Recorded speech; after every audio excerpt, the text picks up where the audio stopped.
it'd be very tempting right here just to take this data that we've got and say, well, the oxygen sensor is bad, let's replace it. But we really need to prove it. We need to get the evidence.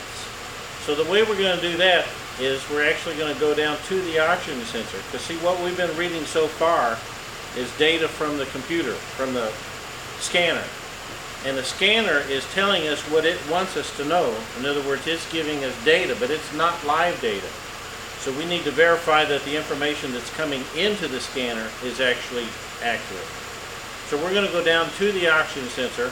Actually, in this case, we're going to go to the computer connector and just use a multimeter and see what it's reading. So let's do that now.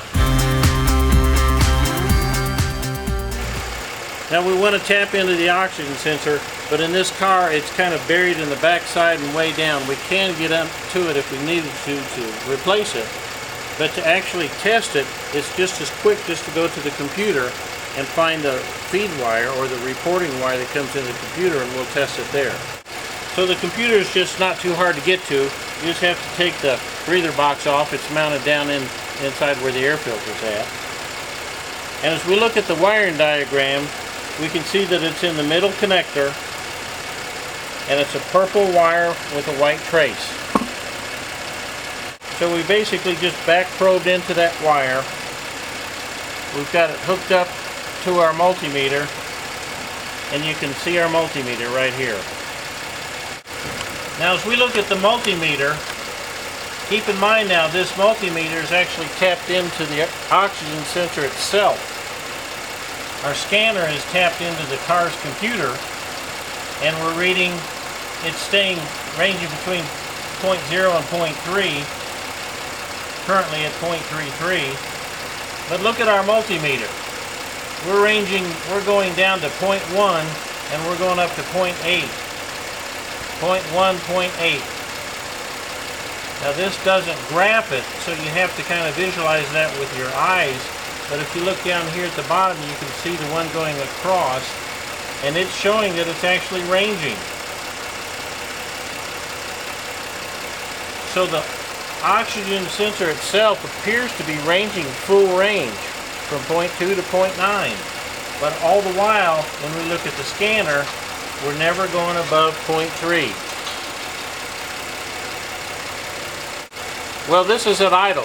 What we want to do is now accelerate it. So we're going to rev the engine a little bit.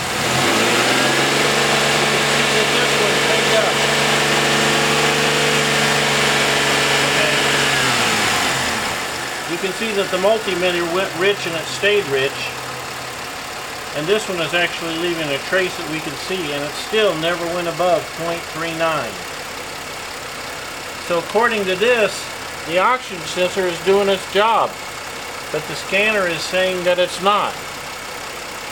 So what's our next step? We want to try and force it lean and force it rich and see if they'll respond. Now to force this lean, we want to create a vacuum leak, and we're going to create a pretty large one. So we're going to pull this line right off of the intake.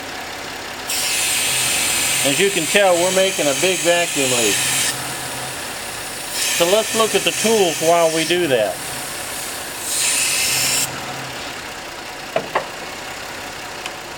So first off, let's look at the scanner. It's still not going above 0.39. It's reading 0.37. But when I create the vacuum leak, now it shows it going down to 0.0. So it's seeing the lean side, and so is the multimeter. It's showing it's very lean. We put this back on and we wait for it to stabilize. Now we're going to take a little carburetor cleaner. We can see that it's stabilized because it's coming back on the scanner. Now we're just going to put a little carburetor cleaner here, and it should drive it rich. And if it's working correctly, this should go to 0.9, and this should go up to 0.9 as well. So we're going to put a little carburetor cleaner in it. We'll probably kill the engine. Okay, restart it. Now you can see that this went to 0.9, but our scanner still never went above 0.3. So now we have some more information. Reading directly from the oxygen sensor, our data says we're switching, full range. And when we create a vacuum leak, it goes lean. And when we add fuel, it goes rich, full range. But the scanner never goes above 0.3. It will go lean, but it won't recognize the rich. So now with this information, what do you think is wrong with it? Put your comments on, tell us what you think is wrong, and we'll continue with part 3.